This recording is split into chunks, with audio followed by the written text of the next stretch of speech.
compromisso com Deus, vimos, com a família, vimos, agora compromisso com a igreja e domingo que vem finalizando compromisso com a sociedade. Portanto, uma vida compromissada com a igreja. Thomas Paine, ele diz uma frase muito interessante, irmãos. Ele diz: a minha mente é a minha igreja e a minha igreja é a minha mente. Em outras palavras, ele está dizendo que a mente dele é ocupada com a igreja. E ele participa da igreja com a sua mente. É muito interessante isso. Porque vocês já viram que normalmente a vida do cristão verdadeiro passa a girar em torno da igreja. Não é que todo mundo passa a ser ministro com tempo integral, não. Mas o cristão consciente, ele, mesmo no trabalho dele, ele se comporta de maneira adequada aos princípios cristãos por causa da igreja. Não é assim?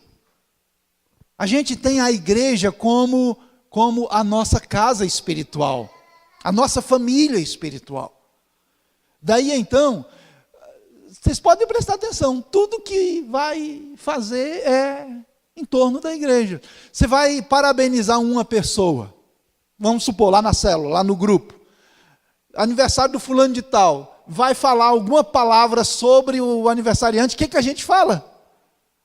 Geralmente a gente primeiro fala desejando, assim, felicidade e bênção sobre a vida espiritual da pessoa. E vida espiritual tem tudo a ver com igreja. Quando é alguém que ministra, que é ministro do altar, então olha que o seu ministério seja tal, não é?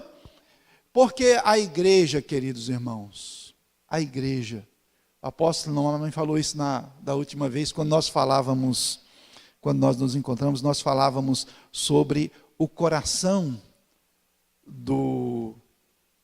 da antiga Central Vida e o coração da antiga Luz para os Povos. Eu estou falando antiga já para a gente cortar essa ideia de 2 rebanhos, não existe mais, é um rebanho só. Mas o coração pegado à casa, ligado à casa. E uma das coisas que ele falou que eu achei muito interessante, ele falou: olha, Elmiro, a gente tem que entender que esse momento é um momento precisa ser muito bem trabalhado, porque a igreja é a nossa segunda casa. Geralmente, quando a gente não está em casa, a gente está na igreja ou em alguma atividade da igreja. Já prestaram atenção nisso? Daí então, queridos, um líder, um ministro do altar, ele precisa ter compromisso com a igreja. Se ele não tiver compromisso com a igreja, aí a coisa fica complicada. Mas eu quero mostrar 4 compromissos que o cristão deve ter com a igreja. Primeiro, compromisso de manutenção da igreja. Compromisso de manutenção da igreja. Malaquias 3:10, todo mundo sabe de qual, não é? Vocês viram que tivemos que fazer um envelopário novo? Falemos a verdade, aqui ele estava feio, não estava?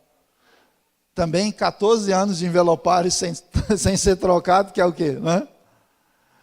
Mas nós somos da seguinte visão, queridos. Não é necessário todo culto pregar sobre dízimos e ofertas.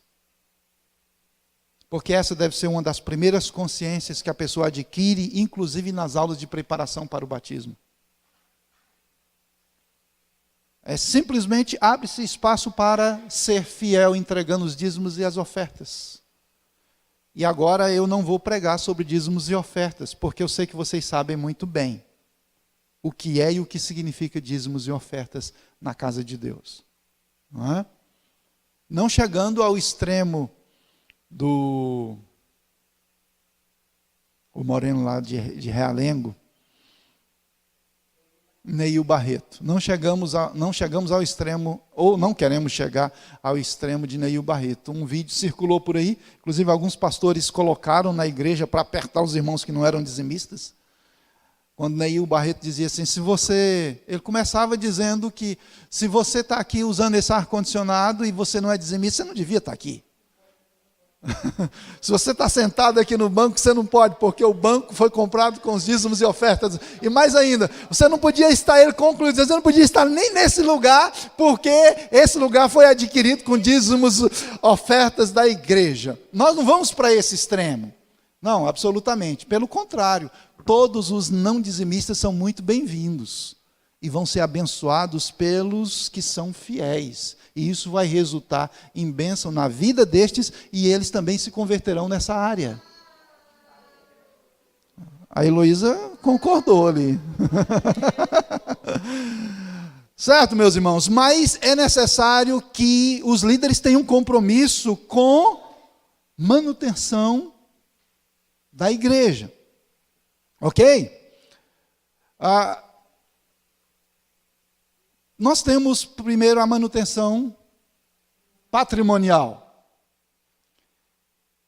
A manutenção patrimonial, queridos, é isso aqui. É a pintura, o projetor, é a manutenção material aqui. As cadeiras, sim. Nós compramos aquelas cadeiras usadas. Deus nos abriu uma porta joia. A Lurdinha, que todos conhecem, da área de educação, trabalha com locação de mesas e cadeiras, não é? E ela resolveu parar com o negócio e nos ofereceu por um preço bem pagável, e nós compramos algumas cadeiras para suprir esse momento agora, mas isso aí deve ficar para festas, ocasiões assim.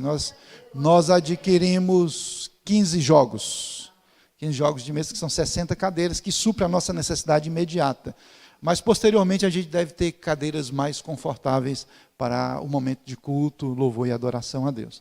Mas aqui tem a ver, queridos, com a manutenção disso. Não é? Do que é patrimonial. Eu não sou, como pastor, o único responsável por manter isso. Porque isso aqui não é meu. Não é meu. Eu fui colocado por Deus como gestor disso aqui. Mas isso é de cada um de nós. Todos que são membros da igreja são donos disso aqui. Todos, sem exceção. Isso não pertence a mim. Se algum dia eu resolver ir lá para o Japão, pastorear uma igreja no Japão por mandato de Deus, eu tenho que deixar isso aqui para quem está aqui. O patrimônio é da igreja. Então, o compromisso de cada um de nós deve ser de manutenção do patrimônio, de aquisição do patrimônio da igreja, e assim por diante. Amém, meus irmãos? Amém, gente? Isso é verdade. A segunda manutenção, queridos, é a manutenção pastoral. Não vou falar em causa própria, porque vocês já sabem como é que funciona a coisa. Não é? Pastor é mantido pela igreja.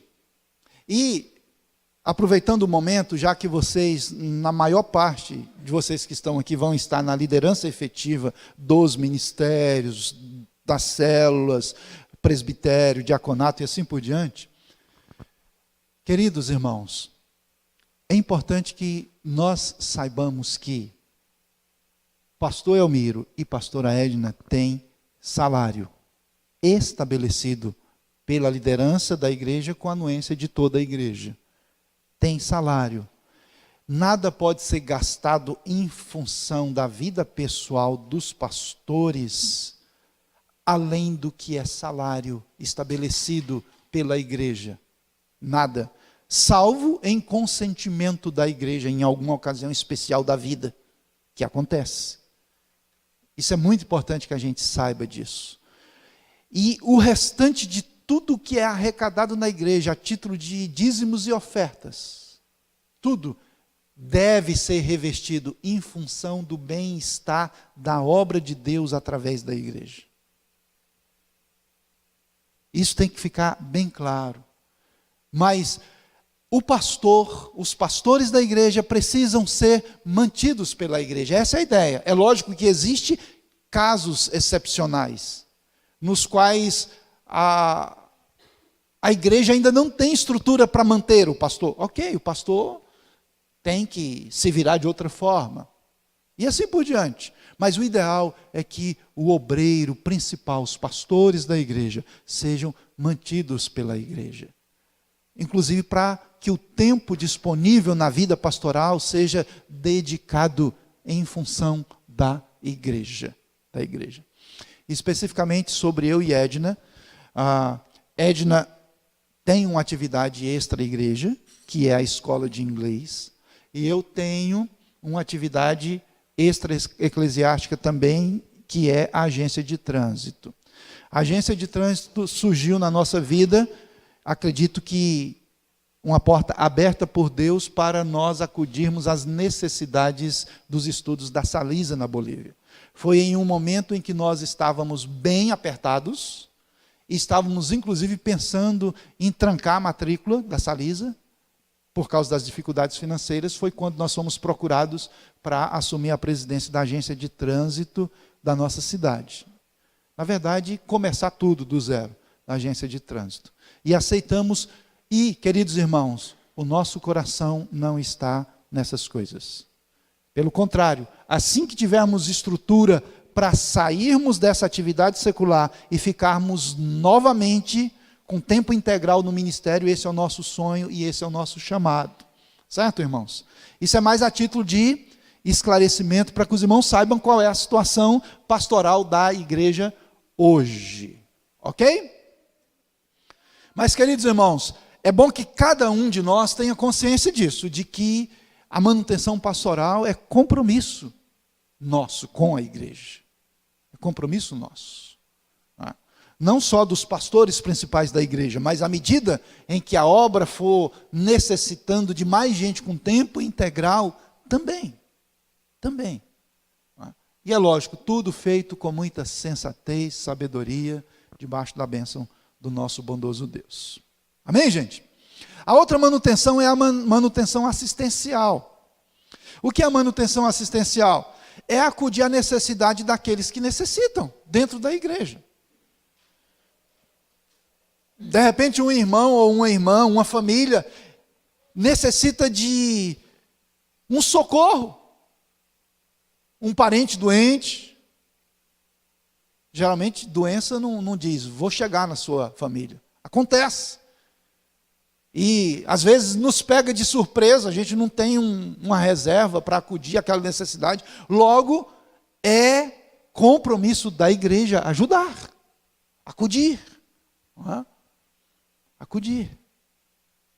Assistência social é também obra da igreja. E é responsabilidade, deve ser compromisso nosso. Amém, meus irmãos? Alguém questionou uma vez, dizendo, olha, não é possível nós voltarmos a ser como a igreja primitiva era. Porque eles vendiam as propriedades, traziam o valor correspondente e depositavam aos pés dos apóstolos para que estes administrassem em favor de toda a comunidade. Eu respondi para essa pessoa, o método, a estratégia não é possível mais, mas o princípio é. O princípio daquela época que deve ser para hoje é, não havia nenhum necessitado entre eles. Este é o princípio. O meio que a gente vai fazer não precisa ser vender seu carro e trazer o dinheiro para cá. Vender sua casa e trazer o seu dinheiro. Não. O método pode ser outro. Mas nós não podemos admitir que haja qualquer um dentre nós que esteja passando necessidades, principalmente básicas, sem que a igreja esteja atenta para isso e ministre esse amor à vida dessas pessoas. Amém, meus irmãos? Glória a Deus! Deus é muito bom. Então, compromisso com a manutenção, não é?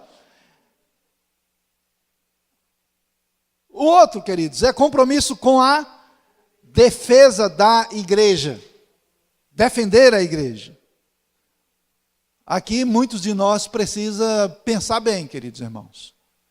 Porque uma vez que eu sou membro do Ministério Luz para os Povos, eu preciso entender que essa é a minha bandeira. Essa é a minha bandeira. Vamos defender a bandeira nossa. Ah, é, né, Paulo Sérgio?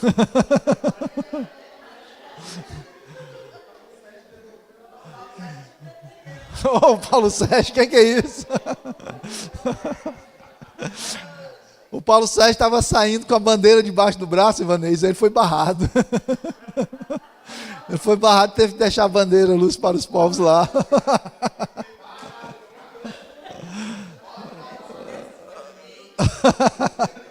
Ô, Fernando, você podia ter deixado passar, né?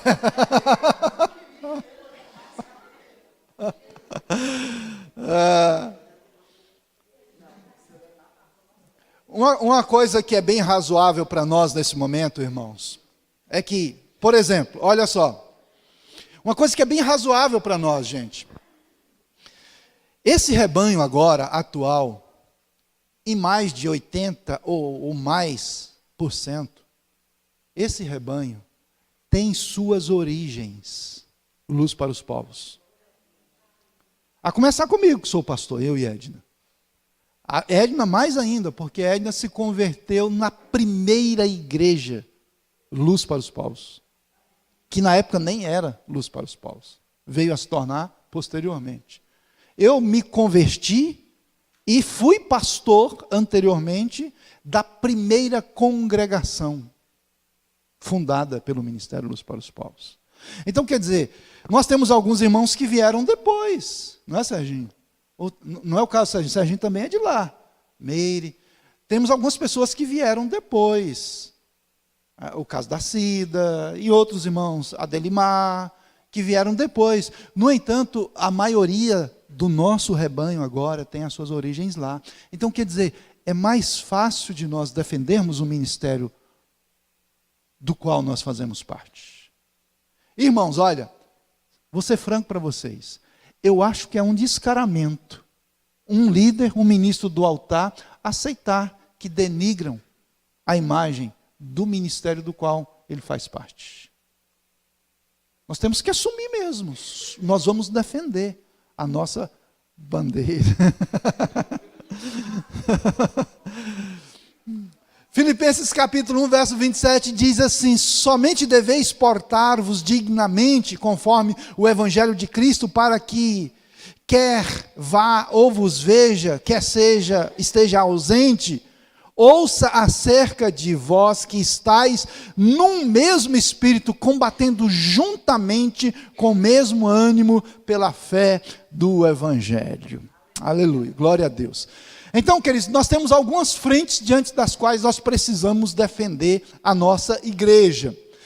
Eu digo igreja, irmãos, tanto no sentido de ministério Luz para os Povos, quanto no sentido local, aqui em Padre Bernardo. Aqui, a nossa congregação, ela precisa ser defendida em 3 frentes. Primeiro, diante dos não evangélicos. Diante dos não evangélicos, nós vamos abrir a nossa boca alto e bom som, sem permitir que manchem, falem mal da nossa igreja. Nós temos que defender a nossa igreja diante daqueles que não são evangélicos. Porque, afinal de contas, que tipo de ministro do altar eu serei, sendo que eu sou covarde ao ponto de permitir que falem mal do povo a quem eu ministro. Falem mal da instituição da qual eu faço parte e da qual eu sou um dos líderes. Entendem, irmãos? E o pior de tudo, tem alguns que ouvem e não só ouvem, admitem. E não só admitem, falam também.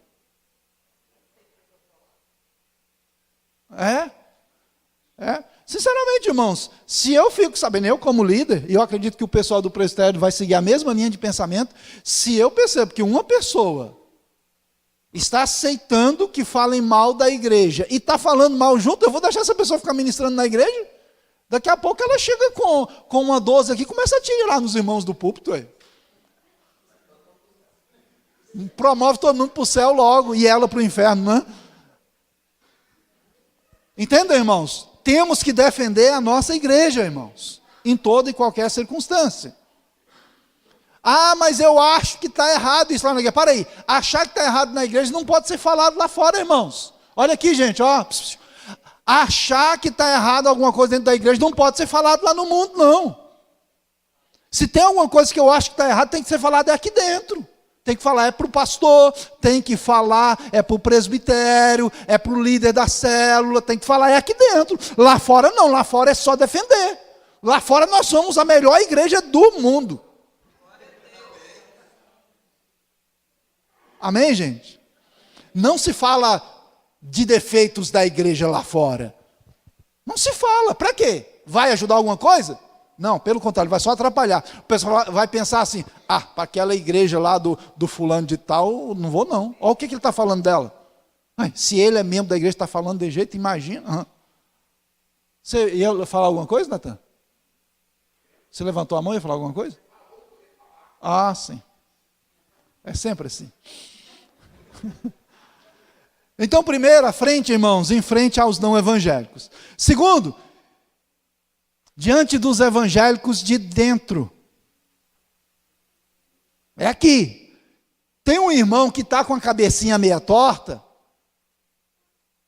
Vamos falar, vamos defender a igreja. Fala, meu irmão, não é assim. É o cuidado uns com os outros com o que nós falamos. Isso também é muito importante. Não vou descer a detalhes aqui, irmãos, porque os evangélicos aqui, eu acredito que dentro da própria igreja, isso é menos agravante e menos evidente aqui. Não é? Mas se caso acontecer de ter um dentre nós que não pensa dessa forma, é papel nosso convencer, mostrar a verdade e assim por diante.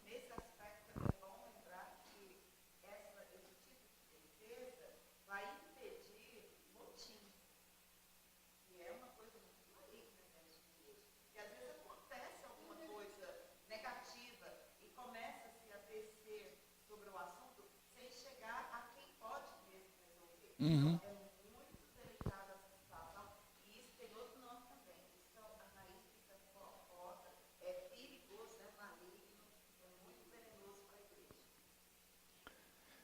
É muito importante, irmãos, que nós sejamos conscientes de que, se tem alguma coisa que eu acho que precisa mudar, talvez não é nem errado propriamente, mas eu acho que pode melhorar. O mais sábio, o mais sensato é procurar as pessoas certas.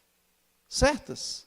Muitas vezes eu falo para o Josias um parecer meu contra algo que poderia ser diferente, e o Josias recebe aquilo. Aí quando ele vai passar para o outro Josias, ele já passa. Eu ia falar Josias magro e Josias gordo, mas acho que estão os dois no mesmo nível.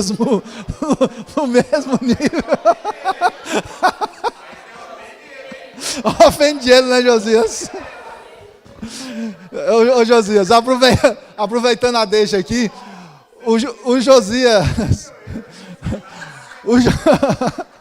o Josias, escuta só, o Josias, seu xará, ele gostava do seu estilo, assim, do coquezinho, colocava um brinco e tal. Aí depois ele chegou à conclusão que, como a gente tem um povo muito misto, nós temos uma Graça bem conservadora, um Charles bem conservador, e uma Edna bem conservadora. Aí nós conseguimos convencer o Josias de que, olha, esse negócio de usar brinco lá no altar não dá certo, não. Você vai escandalizar alguns irmãos e tal, né? Aí, olha para trás, você vê como é que ele está agora, ó.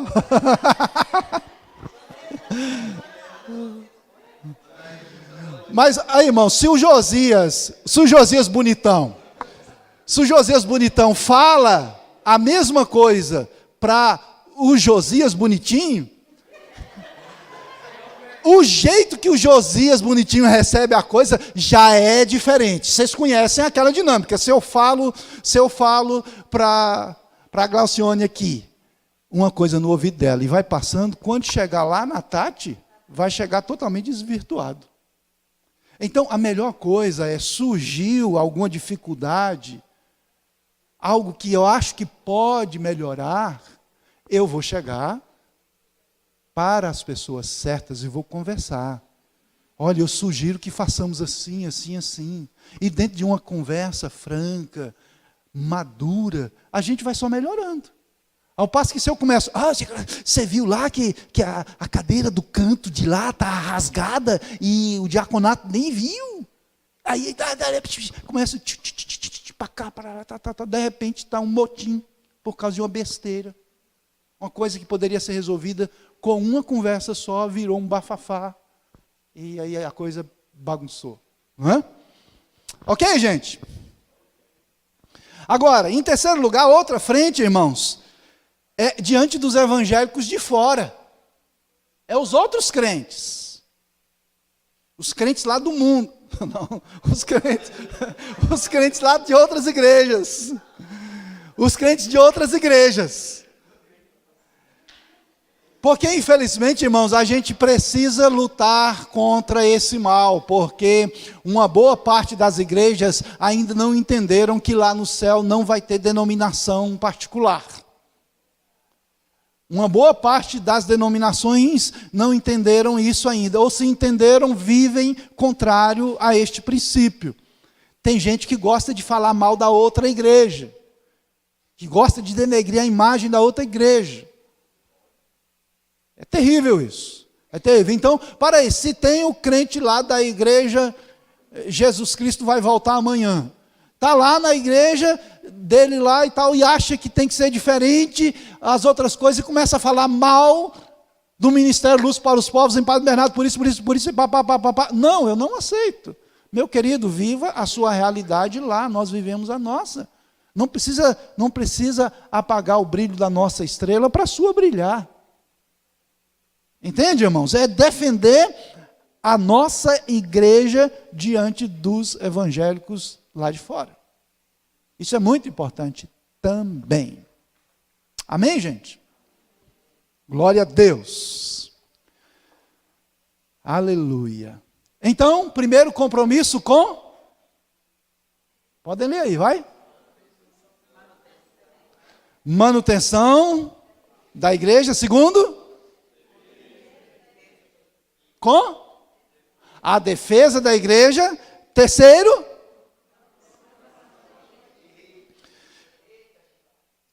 compromisso com a programação da igreja. Ah, pastor, mas o jogo do Brasil vai ser bem na hora do culto.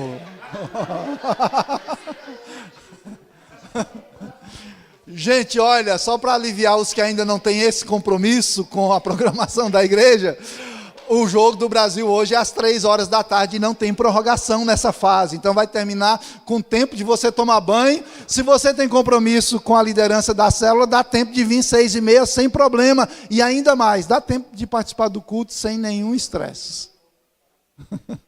Agora a decisão é que horas mesmo? A decisão da Copa do Mundo vai ser que horas, gente?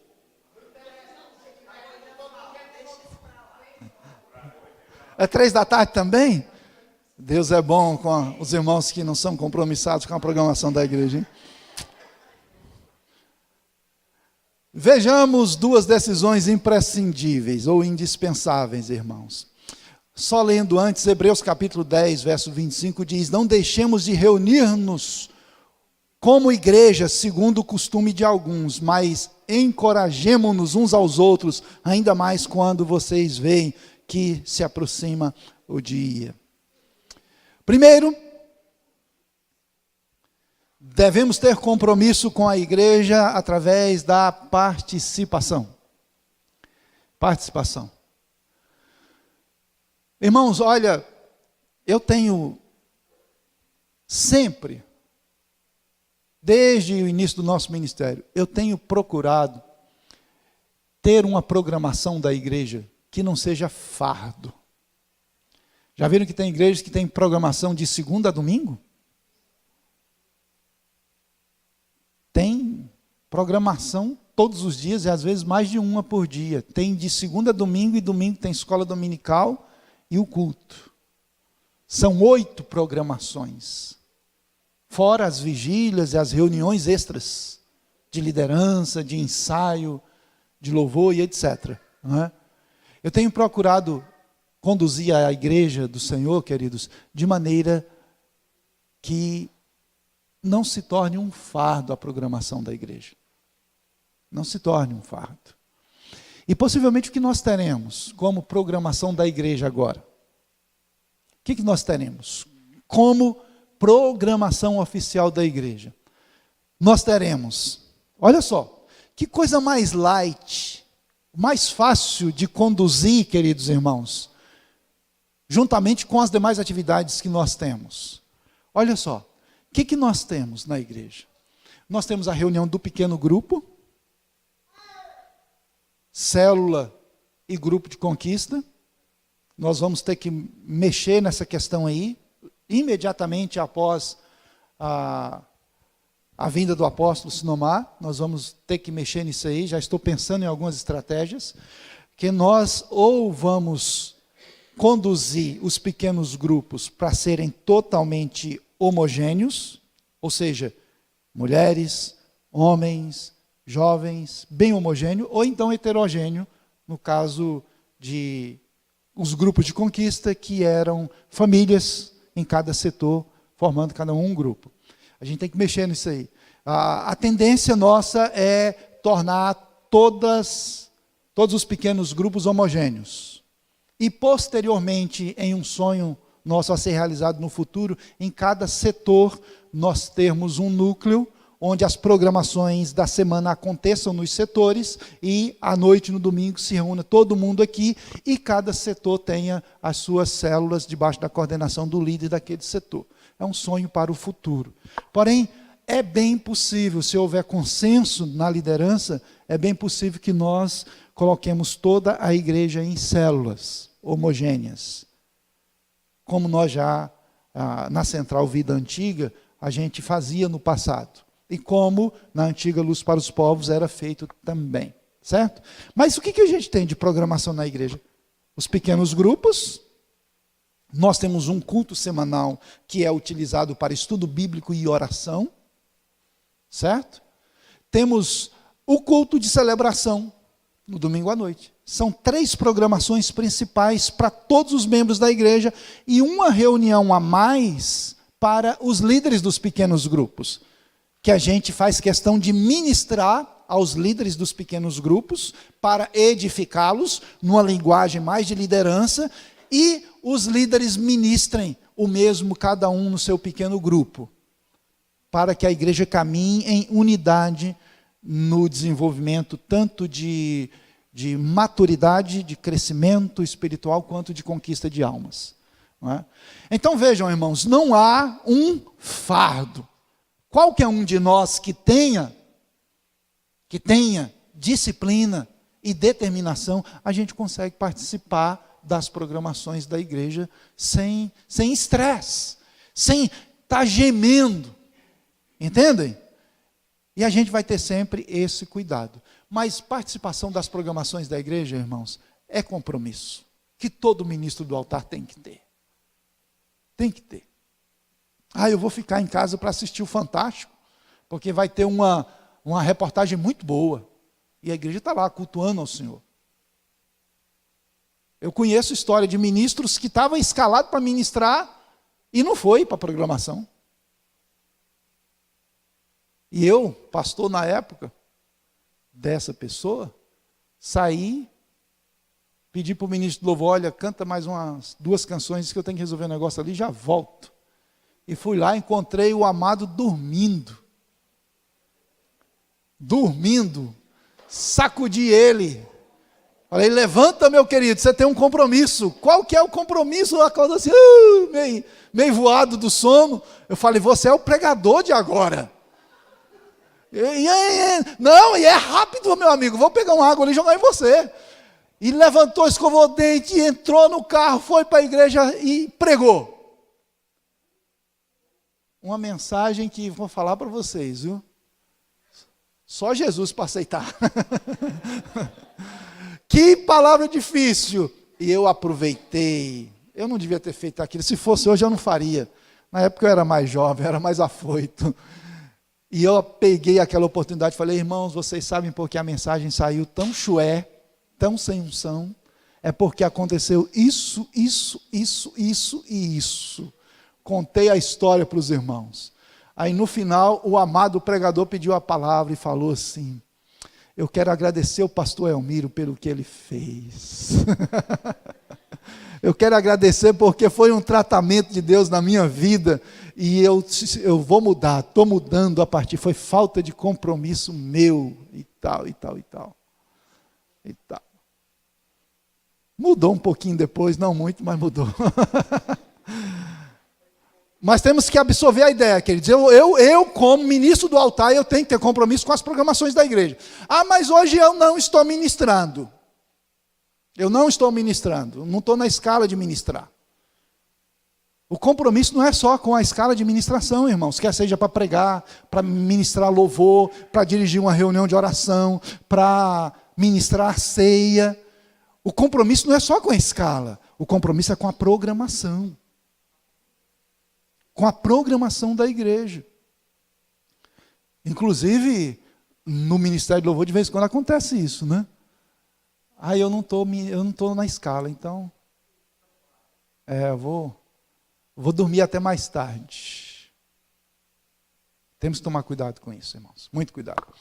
Então, primeiro é com a participação. Segundo é com o apoio. É com apoio. Eu preciso apoiar as programações da igreja. Apoio no sentido de que precisou de mim para qualquer coisa na programação da igreja, eu estou pronto a apoiar. Entendem, irmãos? Tá, tem uma vamos pegar um exemplo prático que vai acontecer agora. Vai ter os 3 retiros aí de fortalecimento e de comunhão nossa. De senhoras, de homens e de jovens. Mulheres. Obrigado. Né, Isabela, Mariana? Senhoras não. Né, Larissa? Certinho. Tá, vai ter então um retiro das mulheres. Eu sou homem, então estou babau. Se virem vocês, meninas. Não, eu estou para apoiar. Se precisar de mim para ir lá cozinhar para as mulheres, eu vou cozinhar para as mulheres. Vou, tranquilo, irmãos, tranquilo.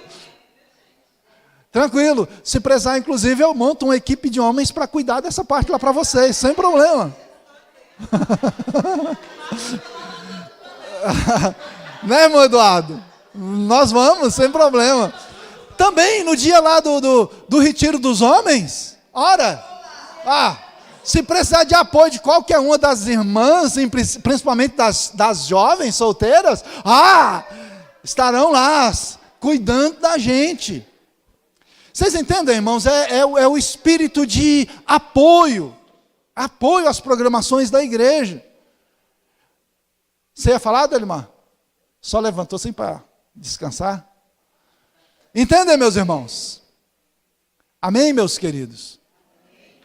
Então nós, amados irmãos, que ministramos no altar, precisamos ter essa concepção. O povo vai estar olhando para nós. E nós seremos os condutores do restante do pessoal na igreja. Isso é muito importante. Eles vão olhar para a gente. Se a gente está fazendo besteira, vai dizer assim, pastor Elmiro está fazendo, eu não posso fazer. Agora, se eu estou fazendo uma coisa boa, o pastor está fazendo, então eu preciso imitá-lo. Fala, pastor Edna.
A gente tem que excluir, queridos irmãos, do nosso pensamento a ideia de que eu não estou, entre aspas, fazendo parte, então eu não vou estar nem aí.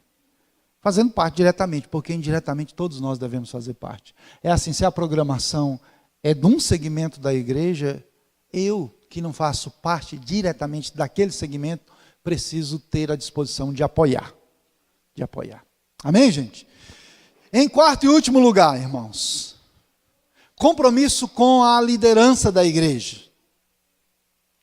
3 atitudes necessárias. É interessante que Hebreus, capítulo 13, verso 17, diz assim: obedeçam aos seus líderes e submetam-se à autoridade deles. Eles cuidam de vocês como quem deve prestar contas. Obedeçam-lhes para que o trabalho deles seja uma alegria e não um peso. Pois isso não seria proveitoso para vocês. Amém, gente? O compromisso com a liderança da igreja. Liderança da igreja, irmãos, aqui, vamos deixar bem claro o que é a ideia de liderança no contexto de Ministério Luz para os Povos. Liderança da igreja local é composta de presbitério. O presbitério é composto de pastores e presbíteros. Pastores e presbíteros. Na maioria das igrejas, hoje, a realidade de presbitério, ela saiu muito. Deixou de existir por causa daquele movimento do G12, que o governo da igreja era de 12 pessoas, e papapá, que vocês conhecem muito bem. O que já não é mais padrão do Ministério Luz para os Povos. Hoje está voltando gradativamente cada igreja a ter o seu governo local a partir do presbitério da igreja, composto de pastores e presbíteros.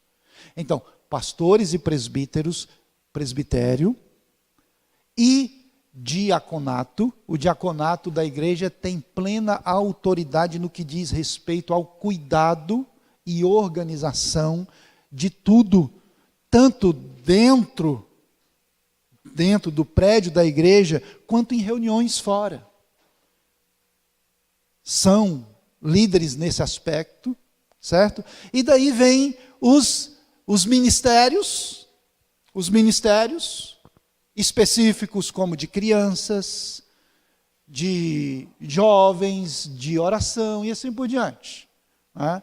Tem os líderes dos ministérios e tem os líderes dos pequenos grupos, que exercem autoridade sobre o pequeno grupo do qual ele é o responsável.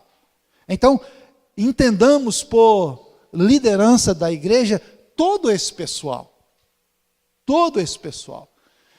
É uma questão de consideração à unção de Deus que está sobre cada um deles. Então eu tenho que ter compromisso com essas pessoas, porque essas pessoas, elas estão, como diz o texto que nós lemos, elas estão velando pelo bem espiritual de todos nós. Entendem, irmãos? Entendem, queridos? Amém? Então quais são as 3 atitudes necessárias? A primeira atitude necessária é a atitude de respeito. Eu preciso respeitar quem está sobre mim em qualquer segmento na igreja. Eu tenho que respeitar essa pessoa. Respeito tanto no jeito de falar com a pessoa, quanto as atitudes para com a pessoa. É uma postura de respeito. Eu respeito fulano de tal. Inclusive, irmãos, é muito bom que desde já nós entendamos que, vamos supor, se eu peço o Rony, um dos diáconos da igreja, Rony para coordenar uma determinada área da igreja aqui.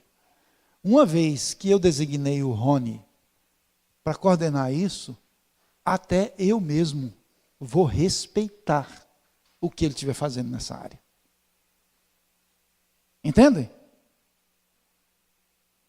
Se o Paulo Sérgio é designado para o louvor, por exemplo, eu vou respeitar o que ele está fazendo, salvo é lógico, se ele estiver fazendo alguma coisa errada, eu vou conversar com ele sobre isso, eu como líder dele. Mas as determinações dele, eu tenho que respeitar. Vocês entendem, irmãos? Isso é bom em 2 aspectos, pelo menos. Alivia a carga do líder principal, sem dúvida alguma, e honra quem está liderando aquela área. Porque, é lógico, o presbitério não vai designar alguém para uma determinada área, para coordenar uma determinada área da igreja, sem antes analisar e ver que a pessoa tem condições e chamado em Deus para coordenar aquela área. Então, a gente deve respeitar aquela pessoa nesse aspecto. Amém, gente? Então, a postura de respeito e, uma coisa muito ligada à outra, a postura de honra. Devemos honrar os nossos líderes o máximo possível. Quando pudermos honrar, honremos.